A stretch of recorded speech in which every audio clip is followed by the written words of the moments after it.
a quick thing that about they're talking about suspension of disbelief and things. Mm-hmm. I went to a really great, it was a really good performance of Midsummer Night's Dream at the local at the Camosun College. All right. And it was done outside, like it was a outdoor production. Nice. And it was really good. And but what was one neat aspect of it is beforehand they had the woman from the whatever the Shakespeare or the fine arts teacher at the college.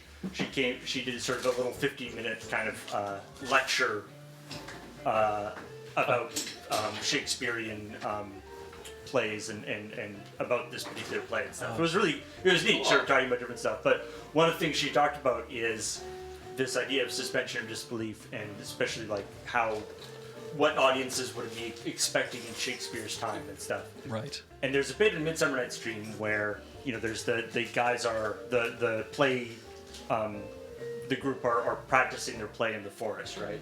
And they go into this clearing where Oberon, the king of the fairies, is, and he wants to spy on them, and so he turns himself invisible to spy on them. And you could do that with all sorts of special effects and things. But the wonderful thing about a play is what happens, and they did this in the actual thing, and this is what they would have done in Shakespeare's time as well. Right. Is the character of Oberon walks to the front of the stage and goes, "I am invisible." Yes. And that's it. Yeah. And then they can just continue on with the scene.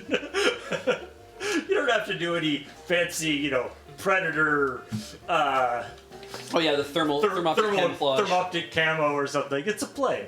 There's very much an attitude there, because I mean the whole idea of like I'm doing a soliloquy, I'm the only one who can hear it. Obviously, there's other people around me, but they're not moving or doing anything. They can't tell what's going on. Or the stage direction sotto voce, right, where it's like, oh, you're gonna say this as if you're whispering this to somebody, but you have to be loud enough. Right. The stage whisper. Yeah. So you get out there and you do the thing to kind of really ham up what's going on, just to bring it across. So one of my favorite things in specifically Othello, one of the reasons that Iago is such a fascinating character is he's one of the only people who lies in his soliloquies.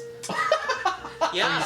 Either that, or he's just so detached from reality, he can tell you one thing early on and then tell you something else conflicting later, and then his behavior doesn't align with either thing. Oh, neat. So he not only lies to the audience. He lies in his internal monologue, basically. Yeah, not only lying to the characters, but lying to the audience. Yeah. Iago's so much fun.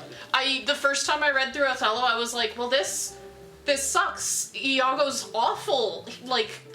Othello and Desdemona could have had such a happy relationship if they just had, the time to settle in and get over their issues, and, he just ruins everyone's lives for nothing.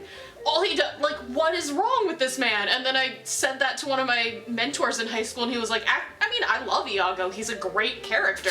And then I read it again, and I was like, he is a great character. Yeah. Because, the cracks were there, and it's possible that people could have gotten past them, but considering the way Iago exploits things, their communication skills were already so messed up, they probably wouldn't have.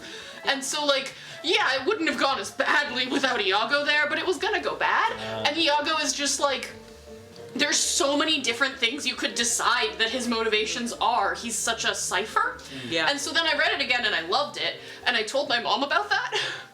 And she somehow interpreted what I said of Iago as one of my favorite characters. Iago's a great character, as Iago's a good person. Oh, no. So then I got the chance to see that mentor of mine play Iago. So I went back to my old hometown, and me and my mom saw Othello, and she had somehow been under the impression that Iago was a good person until we got out of that show, and she was like, what is wrong with you? Why did you tell me that? And I'm like, I told you none of that. That's kind of amazing, though, setting yourself up for the lie to begin with and find out it's holy crap, I was completely misled starting with everything. Yeah. That's cool.